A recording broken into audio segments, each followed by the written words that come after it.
What is up, guys? This will be 3 advanced 3x3 example solves on Whitecross, and the scrambles will be right there in the description.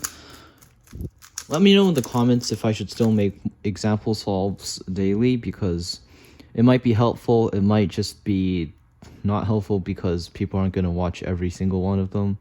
Just let me know in the comments, because there probably is people that watch them but don't comment anything. Anyways, F2 to insert this cross-edge for scramble number 1, as this one is already here. L to insert this cross-edge right next to it. And then finally, I have the red cross-edge, and to do that, I'll just do a D prime to misalign the cross, insert the red cross-edge, and then I planned this pre-pair inspection, and what I planned on doing was, instead of doing a D and then U prime into inserting the pair, I would just do DU prime at the same time, insert the pair. And then second pair, I'll probably just go with this pair, which I'll solve with this F12 alg, which goes like that. So the alg goes like this. And then I'll have this F12 pair and this F12 pair. So here, I can actually just kind of multi-slot.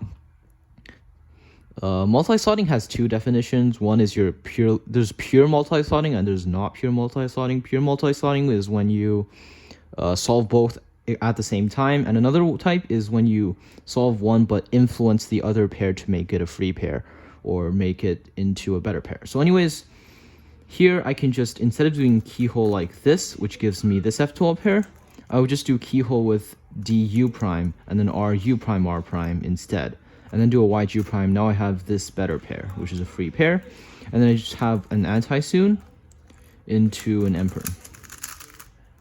And for scramble number 2,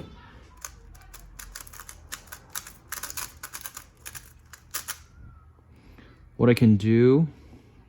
Okay, scramble number 2 looks pretty nice, but I think I'll do... I think I'll just do something like F, L, like that, to insert these two cross edges right next to each other. And then R2 to move this cross edge in, and then D prime followed by R prime. And then instead of just doing R2 like that, I would just do R prime, U, R prime to pair this up, and then insert the pair into the back left. And I see that this pair can be solved pretty easily, so I'll just go right into that. And then once I insert this pair, I realize that this pair I can cancel into. And once I got to here, I was also looking at the other pair. And the other pair, solving it with an RU to R prime works, and it's a 6 mover. And I use this for ZBLS, so I'd notice that if I pair this up, this pair will also get paired up, so just rotate and then cancel into inserting the other pair I made. And now I'll just do OLL into a PLL.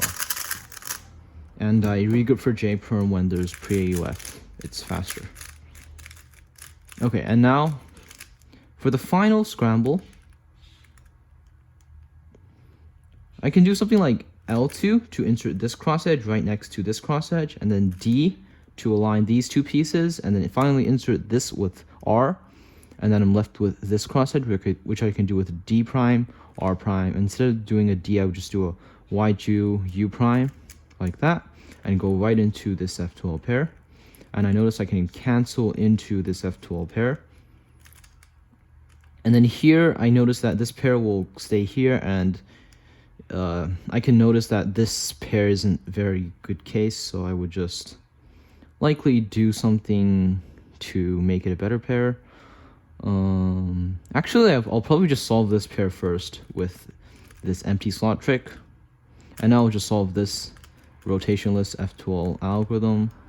And then here, I noticed that for this ELL, if I just do this alg, I would get an EPL skip. Well, it's an ELL, so there isn't a skip. So anyways, yeah, I would just do this alg, and I would get an ELL, a 7 move last layer, well, an 8 move last layer. So yeah, thanks for watching.